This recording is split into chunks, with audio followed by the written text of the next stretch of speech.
Spots start at just $25, but spaces are limited. Get yours today at WSICnews.com/yard sale. I have a feeling it's going to be beautiful. The WSIC Community Yard Sale, October 28th, 6 a.m. till 2 p.m. Bing, that's the end of that. And now for a look at your weather report from the WSIC Weather Center. Mostly cloudy throughout the evening here today. Temperatures will continue to cool off with your overnight low dipping to 63. Heading into Tuesday morning, 20% chance of rain, mostly after 2 o'clock. Otherwise, mostly cloudy conditions with your high temperature reaching 74. This is your weather update from the WSIC Weather Center.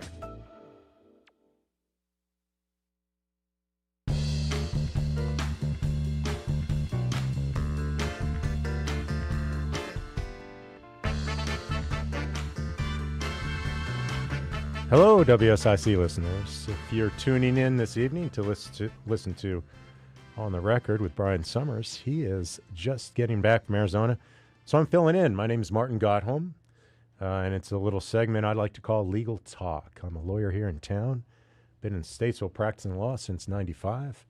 I call my law practice Gottholm Law, and I've been on here before filling in for Brian, and what we did was we talked about different areas of the law. It's always great to have people realize what's going on in the court system, be more familiar with it. And more importantly, on this show, we only had one person call in last time. I'd love to see people call in. You got to have questions out there. And if I can't answer them on the air, I will get back to you, or I'll send them to somebody that can in a different area that I practice. Primarily criminal defense is my forte. I do domestic, but not as much as I used to, which means all the custody, support, distribution of assets. So let's just start talking about the court system. And, by the way, I reserve the right to meander off topic because this past weekend I went up to New Bern, where an old Army buddy of mine lives, and 4 other folks came in, and we had a little reunion with some of my fellow Army guys that I deployed with in 2005 in the Army National Guard. We were all Black Hawk helicopter pilots, so we reminisced about our experiences out there. So I reserve the right to just talk about that. So first, let's start with the court system, different areas of the court system. We've got 3 levels: small claims, magistrates court. That is truly the people's court. That is meant for you to be able to possibly go in without a lawyer and the expense associated therewith, and resolve differences with other people in civil matters. And a civil matter always involves money. You're suing somebody for damages, money, trying to get them out of a house that you're renting, that type of thing. And it's fairly simple. There's a magistrate that presides over those courts. And you can sue somebody for monetary amounts about $10,000. A lot of summary ejectments, which are renters that aren't paying their rent or whatever reason. And so you can go in. There's even paperwork at the courthouse that you can go in, and they'll give you little packets, and you can fill it out on your own. My experience has been it never hurts if you either have your a family lawyer, or just consult with one and say, hey, am I doing this right? Rather than get in there and find out that you've messed up on some sort of paperwork snafu, and it all gets dismissed on you. So that's small claims court.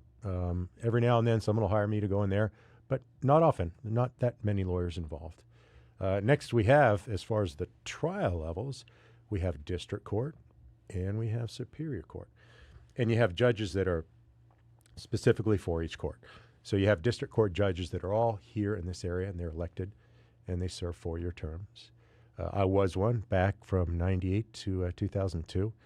It is an amazing job. You have an extraordinary amount of power and discretion and influence in people's lives with the decisions you make. So district court splits off into 2, criminal and civil. In civil court, in district court in North Carolina, 98% of the cases that come in there are all domestic related. They have exclusive jurisdiction. So if you're getting a divorce, separation, there's custody, there's money involved, there's alimony, you file your case exclusively in district civil court. If you appeal something from magistrate's court, it goes up to district civil court. So that's why I said not 100%, but close to it, all domestic in district civil court. Some of it's appeals from small claims court. On the other side, district criminal, that's where Sarah Kirkman and her group of attorneys come in, assistant district attorneys. And I was one when I first came out here in 95. I was an assistant DA, assistant district attorney for 3.5 years here in Statesville. And those are the criminal cases. And everything starts in district court. Even if you're charged with a major felony, it starts in district court. And then it's up to the assistant DAs to decide to indict the more serious felonies up into superior court, deal with them in district court, low-level felonies or misdemeanors, and prosecute those. So all your DWIs, your misdemeanor larcenies, all the, what you might say is the lower-level criminal cases are in district criminal court. Now, above that, superior court. Those are the serious cases. In the superior civil court, you got the medical malpractice, the high dollar amounts in excess of $25,000. That's where you're suing people, and there's always attorneys involved. You can't do those kind of cases on your own, folks. They're just too procedurally complicated. So the big civil cases get filed in civil superior court, and they get resolved. And superior court is all jury trials. You can waive the jury and have a bench trial, but primarily all jury trials, whereas district court is all bench trials. The judge hears the evidence. The judge in district court decides the case. So jury cases up in civil superior and criminal superior. And if you're up there, things are a lot more serious. So that's basic framework of our court system. If evidentiary procedurally things are awry, you can always appeal stuff up to the North Carolina Court of Appeals and the North Carolina Supreme Court for any errors that may have been made by the trial judges. So what I'd really like people to do, I know you've got legal questions, so please call in. Our lines are open. You can see the number right there, 704-873-1400, and I will endeavor to do my best to answer any of those questions. So I'm sitting here with Joe. He's running the board.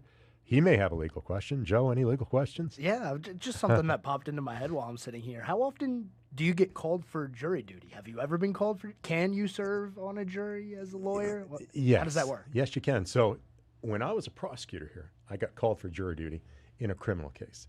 Now, obviously, I can't do that. So they deferred my jury session to civil court. So I show up, I'm in the jury pool, and they're picking all the jurors. And, of course, you have peremptory and challenges for cause. You can eliminate some jurors. So they had the 12 seated, and then a couple got eliminated, and boom, my name's called. So I go trotting down there, and they do their voir dire where they ask the jurors questions, try to get a feel. So now we've got like 10 or 11 jurors already seated. And I get on there, and so, yeah, I'm a prosecutor here, and blah, blah, blah, blah. And it was a fascinating case. This poor old lady's in her driveway, and these guys roll up and say, hey, free termite inspection. So they go into her basement and say, oh, you are so lucky you haven't woken up in your basement, meaning her bed's about to fall through the floor. Scare the heck out of her. They do all these repairs. Then they come back, you need more work. And she says, and I'll never forget this, she said to them, well, you've taken all the money I have. They were literally writing the checks out in her checkbook, and she was signing them. So it was obviously fraud, breach of contract, and there's a provision that's called unfair and deceptive trade practices. So they allege that. And we've got 1 minute left, so this is a fascinating story, and it's the only time in all the time I've been here that I got called for jury duty. So we will come back, and I will give you the exciting conclusion of that case. But if you're sitting there thinking about it, a question you have, once I finish my story on jury duty, please call in and ask a question, okay? So once again, I'm Martin Gottholm with my law practice, Gottholm Law, and I hope to speak to some of our listeners after the break.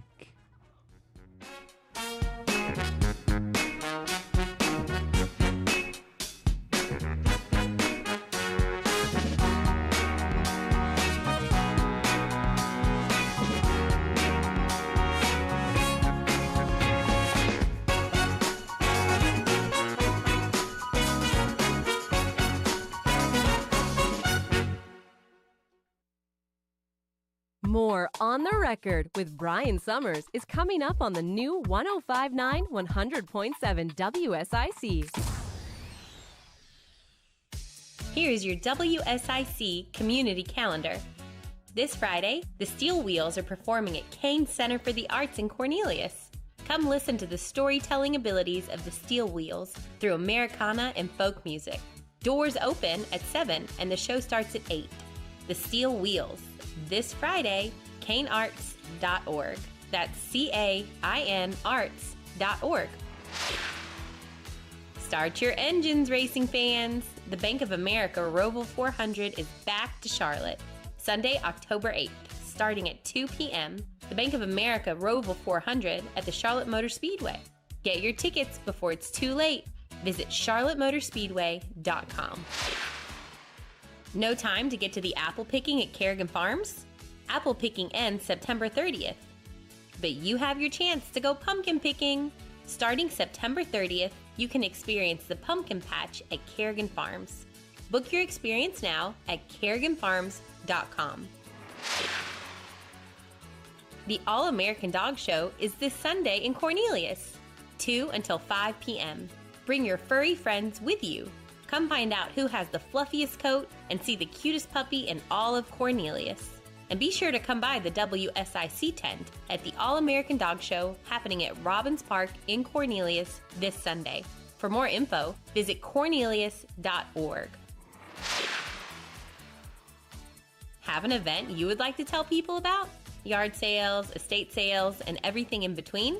Visit WSICnews.com and click on events to submit your event today. The Renaissance Festival is back! Saturdays and Sundays, September 30th through November 19th. A non-stop outdoor family adventure. Huzzah! Tickets available online only at renfestinfo.com while supplies last. And now for a look at your weather report from the WSIC Weather Center. Mostly cloudy throughout the evening here today. Temperatures will continue to cool off with your overnight low dipping to 63. Heading into Tuesday morning, 20% chance of rain mostly after 2 o'clock. Otherwise, mostly cloudy conditions with your high temperature reaching 74. This is your weather update from the WSIC Weather Center. Folks, you know Randy Marion sells vehicles the King of Price way, but did you know our service department? We service vehicles the King of Price way. We sell tires, we sell brakes, we sell batteries, we sell the maintenance. We help you keep your vehicle on the road safe, ready to drive. Whatever the season is, Randy Marion service departments have you covered. Come see us today because, folks, again, you know we sell the King of Price way and we do service the King of Price way. King of Price, RandyMarionStatesville.com. Call now to speak with Brian Summers at 844-STUDIO-4. It's on the record on the new 105.9 100.7 WSIC.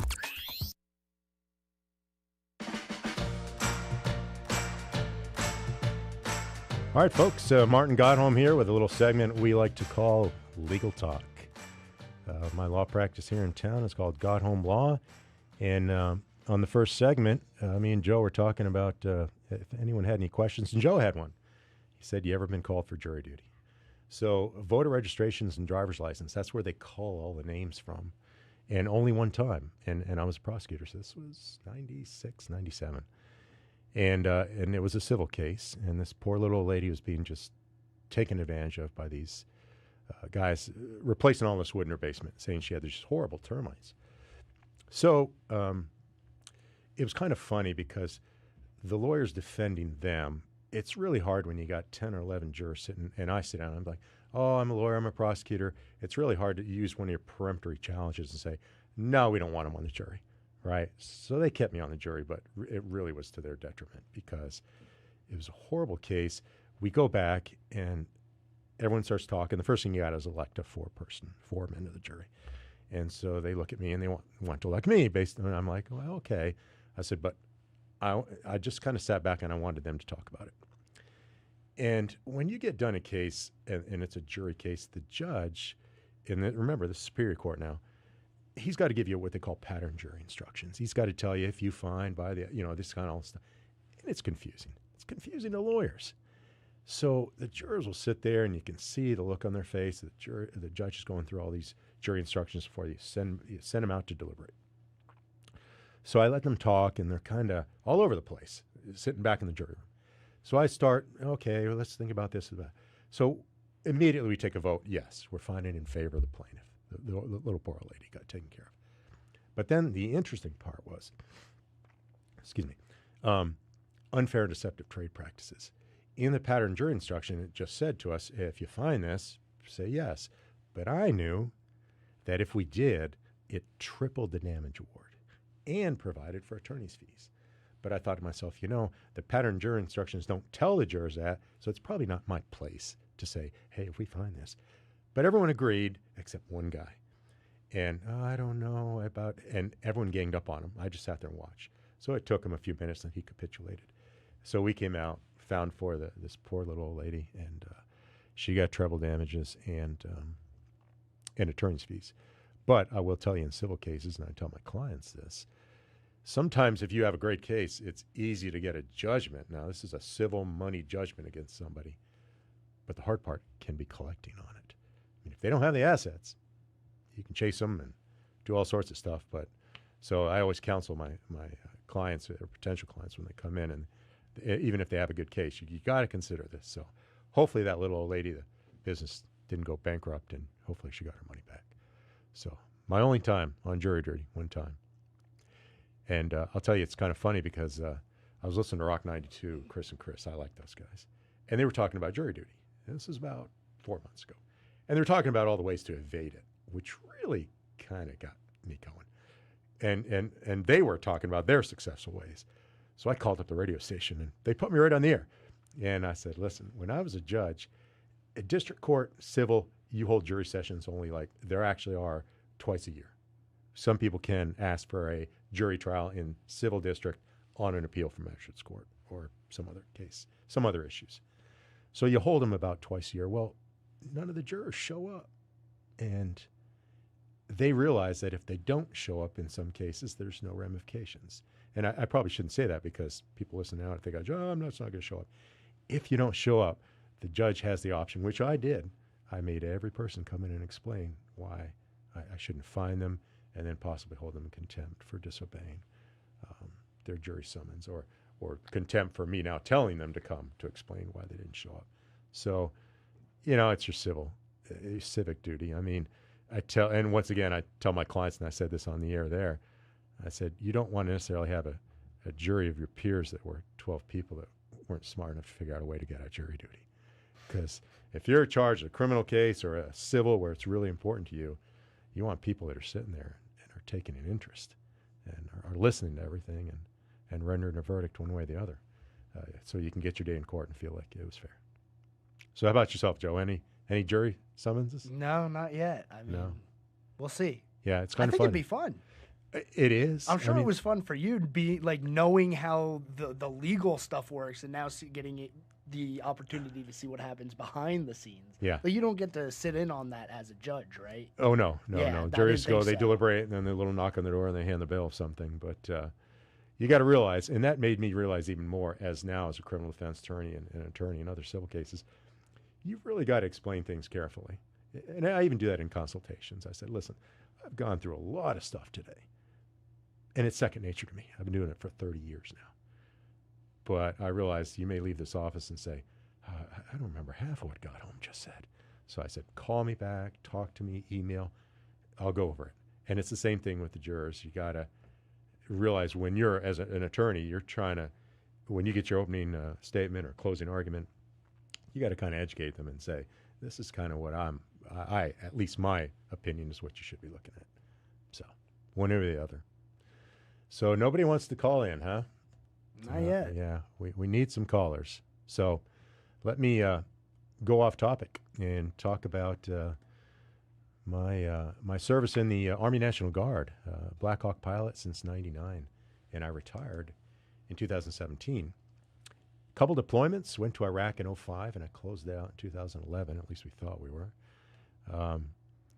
But 2005, I just went up to New Bern with a bunch of my friends, one from upstate New York, one from Maryland, 3 of us from North Carolina, and we all got together and just talked about stuff, talked about our experiences. And it's wonderful to do that with good friends. And my friend Sean, who was my roommate over in Iraq, he was kind enough, him and his wife Bev, to host our little get-together. And we call it a Club 31 reunion because when we were over in north of Baghdad at Balad, Camp Anaconda, we were in the K section of all these trailers, and mine was K31, and that's where we'd have our little get-together party, so we call it a Club 31 reunion. And fascinating experiences. You know, when you think about 1% or less of the people that have actually served in the military, it's fascinating to know what people have gone through. And I always tell people, I was flying helicopters over there, sometimes a little bit tricky, but there were people that really had it tough over there. And there were people that were sitting in the green zone behind a desk listening to a mortar siren going off saying, ooh, could it be coming my way? So just a range of experiences when you hear somebody talk about being in the military and overseas deployments.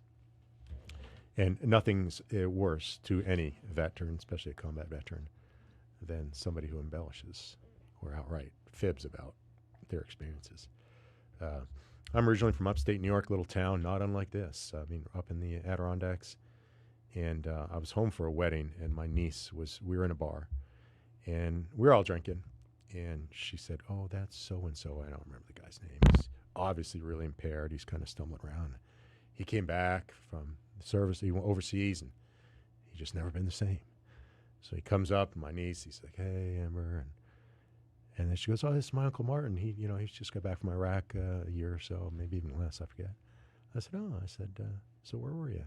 And then I could see his demeanor start to change, right? Because now he knows he's talking to somebody that's actually been there. He goes, well, I was at Victory. I was like, Victory? I said, isn't that in Kuwait? Right? Because whenever you go to Iraq, you'd push into Kuwait, do all your train up. Kuwait's right below it, push up into Iraq. So he was in Kuwait, but he comes back as a grizzled combat veteran who's just not the same. And then he just kind of walked away because then he knew that everything he was saying was a bunch of bull. But there are some folks over there just really had it tough. And at Sean's place this weekend, I'd gone downstairs and found a hard drive in the basement that had been there forever. I'd never looked at it, and it had over 300 pictures of all the stuff over there in Iraq, and it's just amazing. And when you get to the countries like that, especially in a combat zone, you just realize how great you have it over here. I mean, it is amazing. So that was my weekend with my my Army National Guard buddies. Let's talk about something else legal.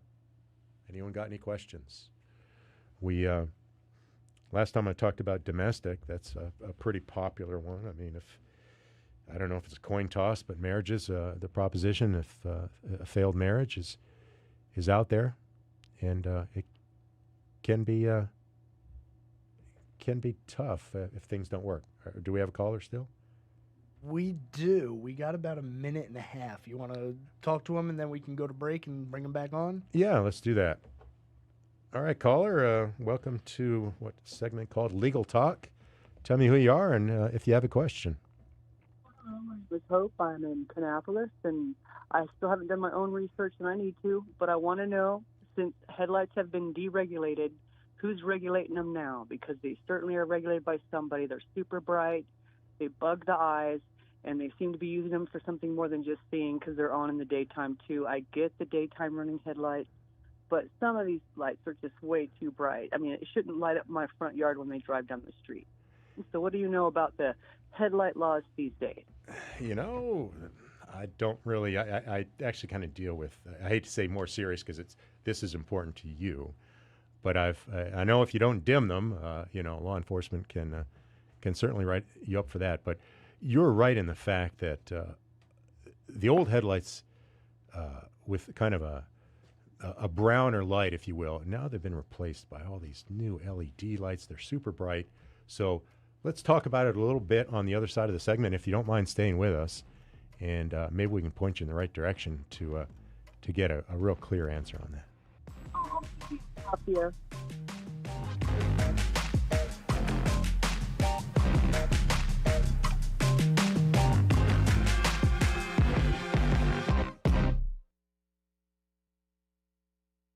Keep it right here.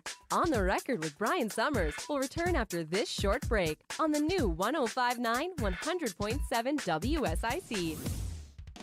Folks, you know Randy Marion sells vehicles the King of Price way, but did you know our service department? We service vehicles the King of Price way. We sell tires, we sell brakes, we sell batteries, we sell the maintenance. We help you keep your vehicle on the road safe, ready to drive, whatever the season is. Randy Marion service departments have you covered. Come see us today because, folks, again, you know we sell the King of Price way and we do service the King of Price way. King of Price, RandyMarionStatesville.com.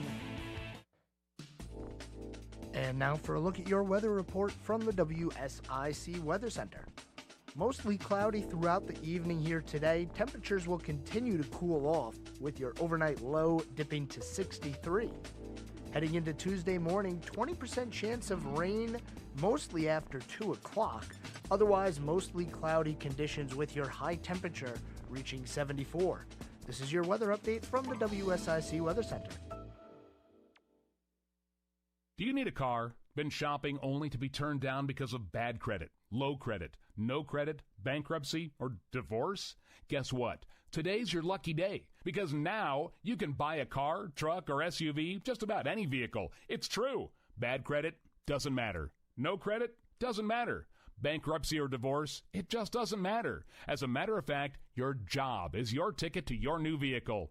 We're Auto Credit Express, and we've helped thousands of people just like you. Antonio H. told us, great company, got me connected, and the day I went in, I drove off in the car I wanted. 100% worth your time.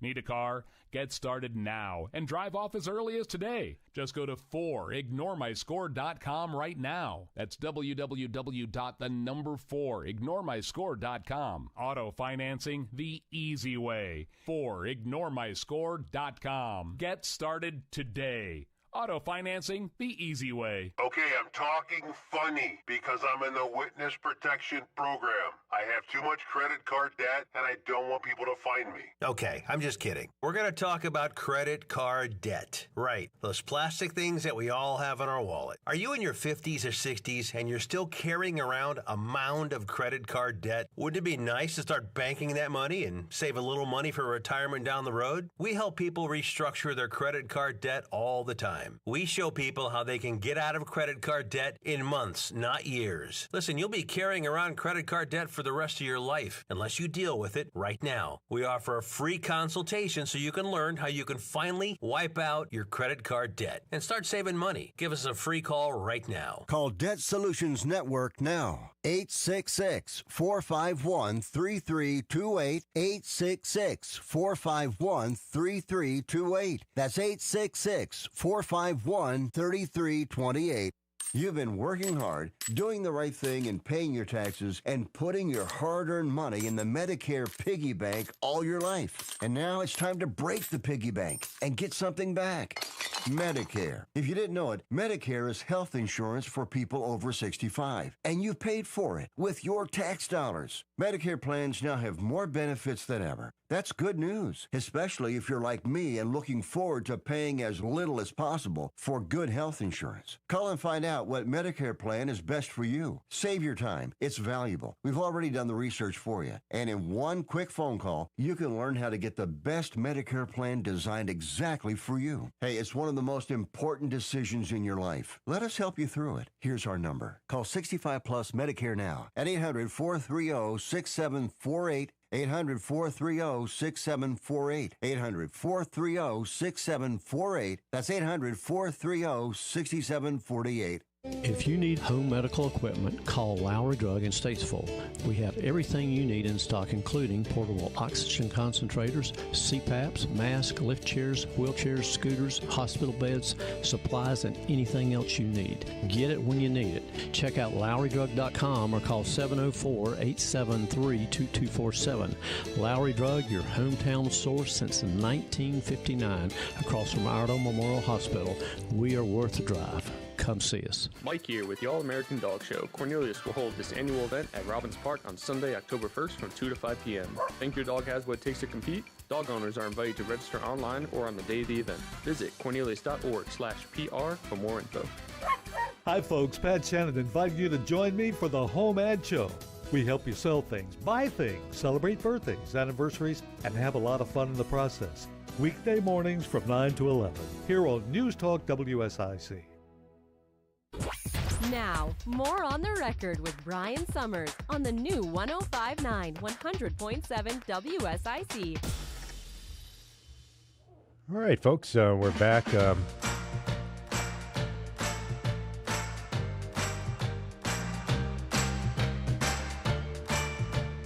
All right, folks, we're back with a little segment. We're filling in for Brian Summers on the record. My name is Martin Gottholm, and I have a law firm here in town called Gottholm Law. And this little segment I'm filling in, we call it Legal Talk. We had a caller. She's still here. And her question was, what regulates these headlights? Because you see it on Jeeps, specifically, all these different modifications. But people make trucks. They come up behind you, and you feel like you're in a spotlight. So during the break, which was kind of good, I took it upon myself to look at some of the statutes. Everything involving motor vehicles is governed by what Chapter 20, and that's just the chapter in the North Carolina General Statutes. And there's one, and it's 20-131, and it's called Requirements as to Headlamps and Auxiliary Driving Lamps. And it talks about, obviously, everyone knows you can't have blue or red lights, or even lights now you can get that change colors. So even if it's capable of changing to blue or red, that's obviously illegal for people that are trying to impersonate a law enforcement officer. But then the question is, how bright is too bright? And the statute says that ordinarily a person should be able to see somebody with their headlamps 200 feet out. That's contained right in the statute. But then it also prohibits any glaring, and these are the words they use in the statute, glaring or dazzling lights. I guess glaring may be probably, dazzling maybe some sort of light show. But at any rate, that would be the statute that if a law enforcement officer pulls somebody over for having these tricked out aftermarket super bright halogen lights on that just literally blind people, or just replacing their headlamps with something that's just much more powerful, they would be in violation of that statute. Now, I would expect that car manufacturers know what the requirements are, and the factory headlights don't. But even those LEDs are pretty bright compared to the headlamps of old. But that would be the statute that they would be violating and could be cited for by a law enforcement officer. So I think I got the answer to your question. Is that... Well, to know that there's some sort of something going on, because it's like all I've heard is deregulated. If there's a guideline, it helps to know so that I'm not overreacting, but it is concerning if you get someone behind you and coming onto you, you got to block that guy, and then you're trying to look in your rear views, or it's just, it becomes, well, there's a new term called traffic violence, and it falls under that. Even if I knew what it's accomplishing for them, other than just to see, it would help. But you did help, and I thank you for that. And I just think that what is sad is that, we prosecute a murderer, but we never prosecute slow murderers, because it's slow murder in the end. It affects people's eyes. There's kids out there looking at things, and it's just not right. And I hope it's, at the very least, for national security somehow or something. It does something for somebody somewhere. But it's I think people get in their cars and think that, well, they can't tell it's me or something. But we just got to stop, taking stuff out on each other for our own pleasure. People are putting their own pleasure ahead of people's well-being at this point, and that's really, I think, part of what is rotting America out. Well, that goes into the broader of how society is devolving in some respects. But no, I appreciate your call, and that's, I guess, one segment. It's certainly important to you. But you're right. I do appreciate you. Yeah, and it's a hue and cry. If we don't start hewing and crying on this stuff, it's live and let live, not live and let criminal. That's it. I'll stop right now. Anyhow, thank you for your time, guys. You're welcome. Thanks for calling in. All right, you heard that question, and I was able to figure out the answer to that during the break. It feels like that could be written a little bit better in terms of how bright they're allowed to be, and it feels like maybe when you get a car inspected, there should be a way to check for that. Yeah, almost like analogous to the people want to dim out their windows, right? Right, yeah. You can't have it too tinted. Yeah, and they actually have, illegal. I jokingly call it the tintometer, but there is some device they actually bring out, and your window tint is too much. So, yeah, you think you're right. I mean, you think it'd be relatively easy to have something where law enforcement would say you can't do that. I mean, it's obviously in violation of the statute. But if you come in, that's kind of a nebulous concept. Your Honor, they're guilty of a glaring headlight. Well, you'd want to prove something beyond a reasonable doubt, and I don't know if that would necessarily do the trick. So, and remember in the old days we had the I don't know what they are now. Where you had your rearview mirrors, and they had a little thing at the bottom, and you would switch it up for somebody coming up. I still have one of those. Yeah. It took me forever to figure out what that was. I thought that was how you where you grab it to adjust it, but no. Just angles your mirror so the headlights are coming in off the roof or the reflection of it. And then my wife's car, they dim automatically. If they sense, the second they sense an oncoming car, they dim, which can get you sort of lazy. But I dim them manually myself. But yeah, that is no fun at all. Just people not dimming their headlights, which obviously they can get written up for, or these super big bright lights. But that was a statute that the law enforcement could come on in and say, hey, get those off. So callers, as you're driving, well, not as you're driving, but if you pull over at your home, if you have any other legal questions, please call us. The phone lines are open, 704-873-1400. So, Joe, what else can we talk about in the court system? Anything that you've ever experienced that you have any questions about? Not really, honestly. So, I mean, I don't really even watch court shows, And I don't, because some of them are so ridiculous. Now, in the beginnings, Law and Order was great when it first came out. They've kind of there's some law shows I like, but generally I avoid them. Don't like to watch them. One court I forgot, though, which happens a lot. You get a speeding ticket. What do you do? What do you do? Well, they don't like speeding tickets to clog up the courts that I talked about. So they have a special, what they call administrative court. And they've moved it down to Mooresville.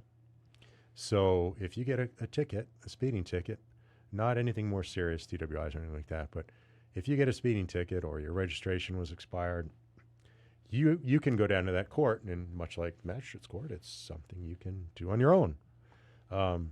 But I caution people for that because I talked about it last time.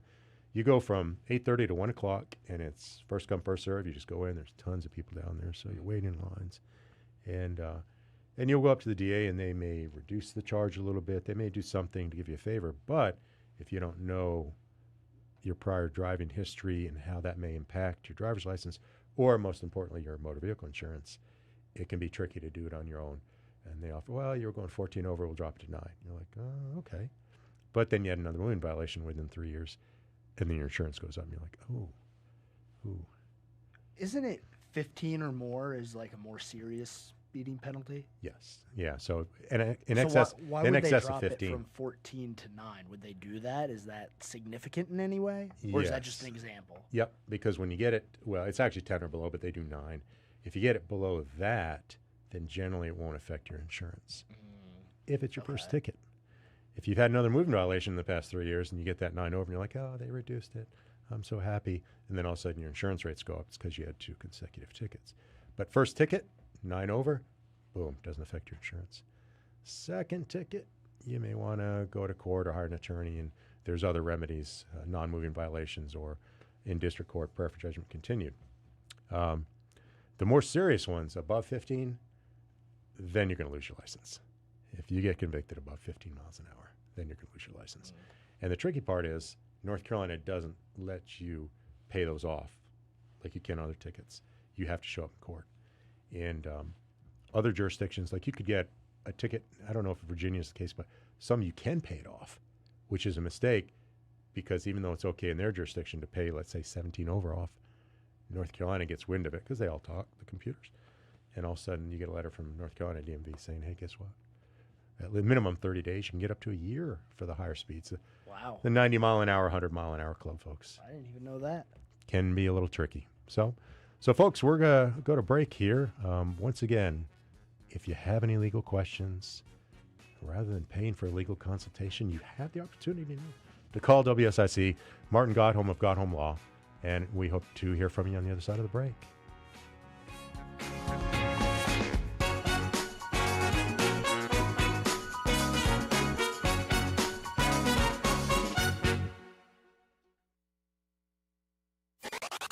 There's more On the Record with Brian Summers on the way from the new 105.9 100.7 WSIC. Here's your WSIC community calendar. This Friday, the Steel Wheels are performing at Kane Center for the Arts in Cornelius. Come listen to the storytelling abilities of the Steel Wheels through Americana and folk music. Doors open at 7 and the show starts at 8. The Steel Wheels, this Friday, canearts.org. That's CAIN arts.org. Start your engines, racing fans. The Bank of America Roval 400 is back to Charlotte. Sunday, October 8th, starting at 2 p.m. The Bank of America Roval 400 at the Charlotte Motor Speedway. Get your tickets before it's too late. Visit charlottemotorspeedway.com. No time to get to the apple picking at Kerrigan Farms?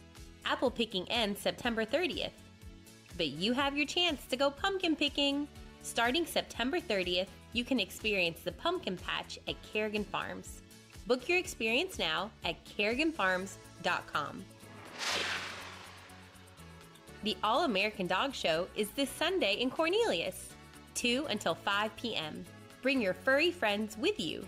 Come find out who has the fluffiest coat and see the cutest puppy in all of Cornelius. And be sure to come by the WSIC tent at the All-American Dog Show happening at Robbins Park in Cornelius this Sunday.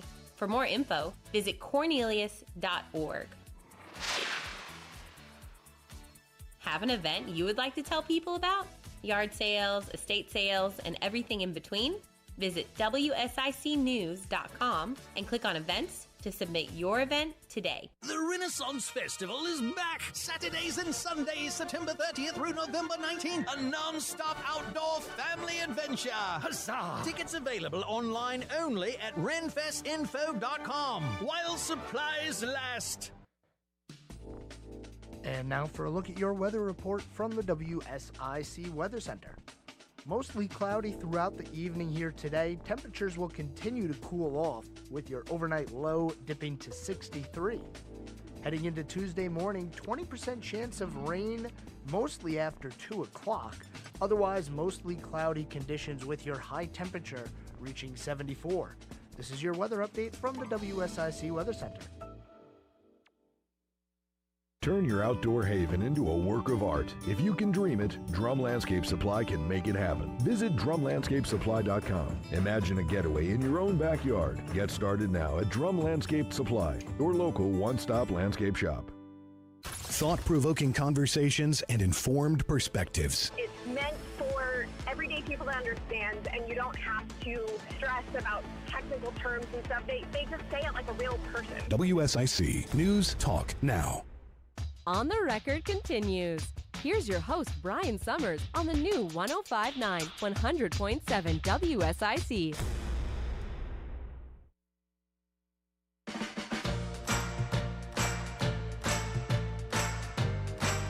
And welcome back, folks. Don't believe that tease. On the Record with Brian Summers. He's traveling back from Arizona. So I'm the guest host, Martin Godhome Law. And a little segment when I fill in, the second time I filled in for Brian, it's called Legal Talk. And I just try to talk about some of the things involved in the court system, give people a better understanding, just like I do if a client comes in. You feel a lot better if you have somewhat understanding, and if you ever get wrapped up in it, then maybe this will help just a little bit.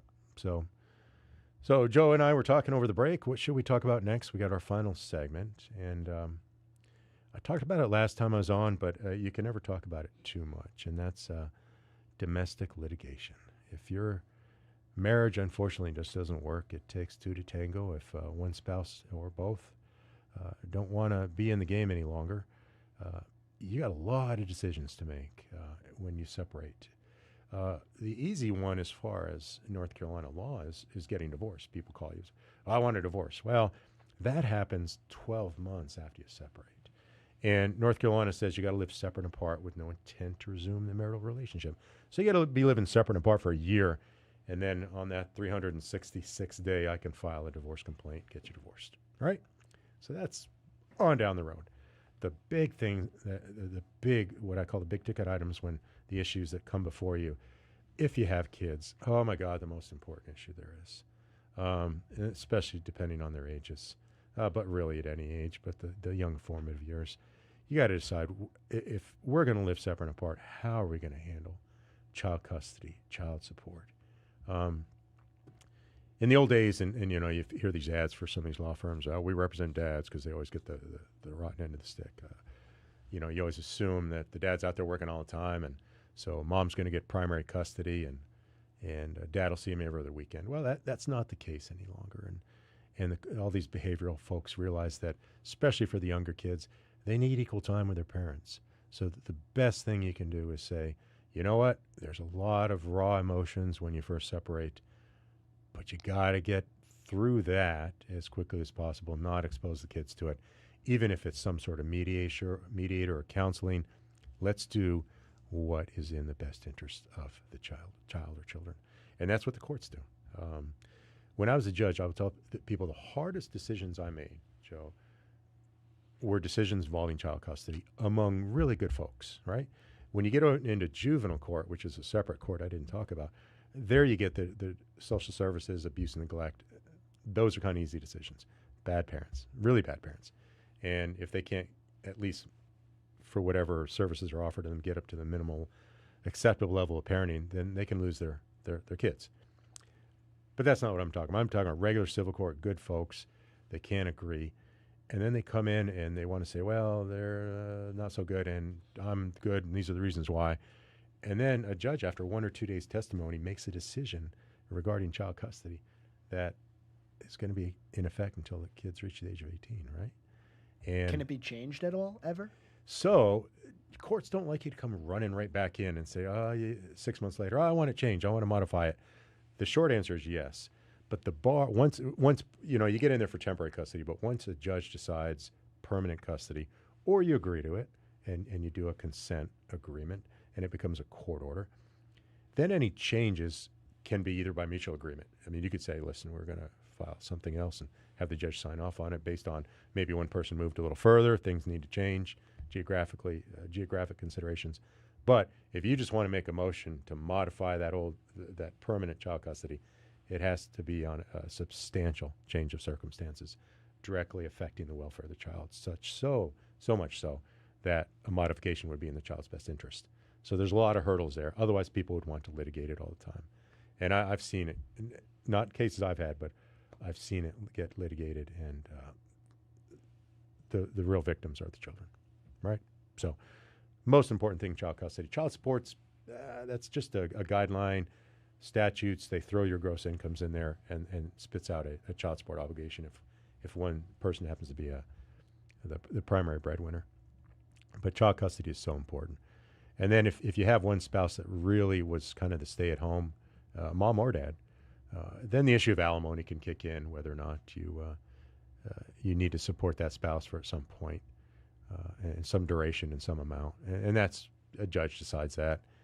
And then kind of the final big issue is, how are we going to divide up all these marital assets? You know, the 401ks, the house, what I call, once again, the big ticket items, the bank accounts, and how are we going to divide up the debts, with credit card or things that were used, acquired during the marriage. So that's called equitable distribution, and if you can agree to that, that's wonderful, because it's a long, involved process, filling out affidavits, getting valuations in some cases, and then battling that out in court if you have to. So best thing you can do is not necessarily do it yourself, but at least get the advice of good, competent domestic attorneys, and you kind of got a choice. A lot of people think, I want that one that's just, they're going to just rip the other person apart. And initially everyone kind of thinks that's what they want. But, and it's even in the statutes, you can do collaborative law. You can find an attorney and say, listen, I want your guidance. I'd like to avoid battling things out in court with all the financial and emotional stress that causes, in addition to, if you have kids, what it does to them. And you can get a couple good attorneys, and with collaborative law, you can get together, put all your cards on the table, and reach hopefully a good resolution that works for everybody concerned, but particularly the children. So that's kind of the domestic. We've got 3-4 minutes. Let me go off topic again.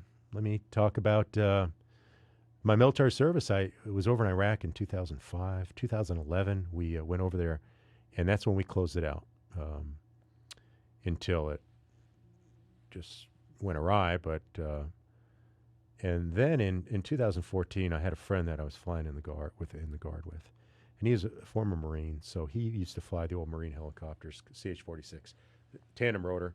Most people think they're Chinooks, but they're actually Vietnam era tandem rotor. So when the Marines got finally fielded their Ospreys, they got rid of those, and the State Department snapped them up.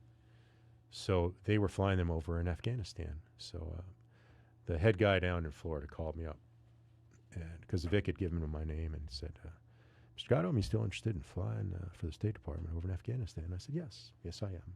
So in 2014, after they sent me down to Patrick Air Force Base to learn how to fly those behemoths, I went over to Kabul, Afghanistan, and flew those for the State Department, and it was fascinating. And it gave you an idea of why that country is the way it is. So remote, and mountains and villages separated.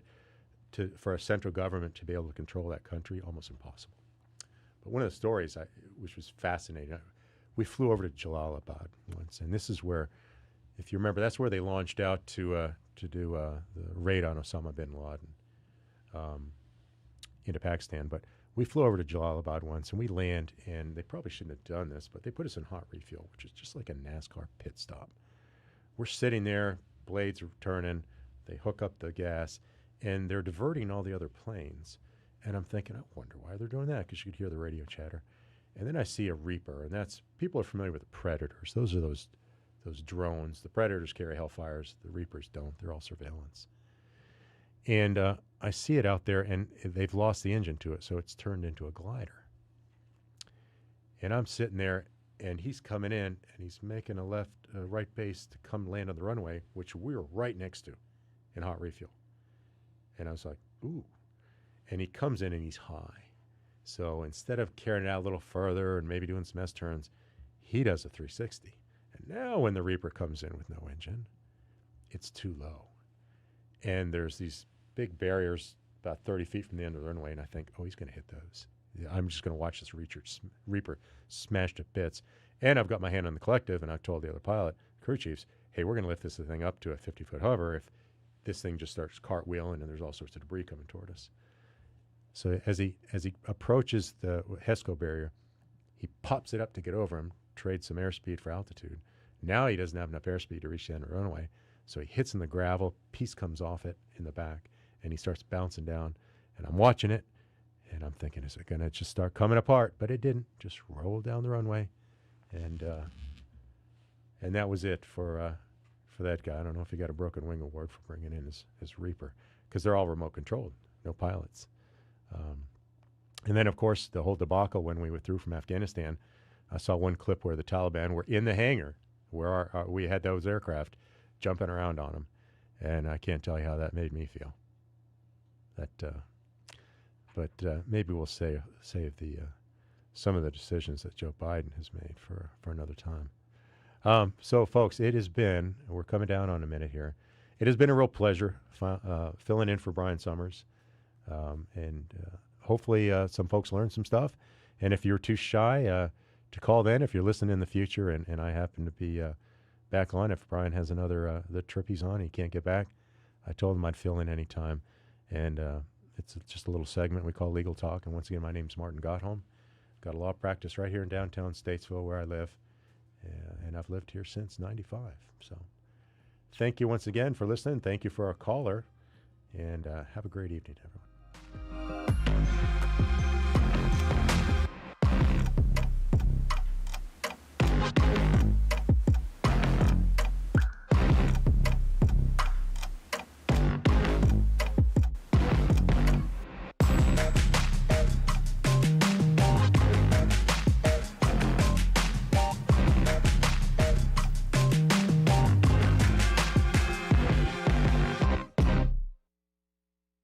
The new 105.9 100.7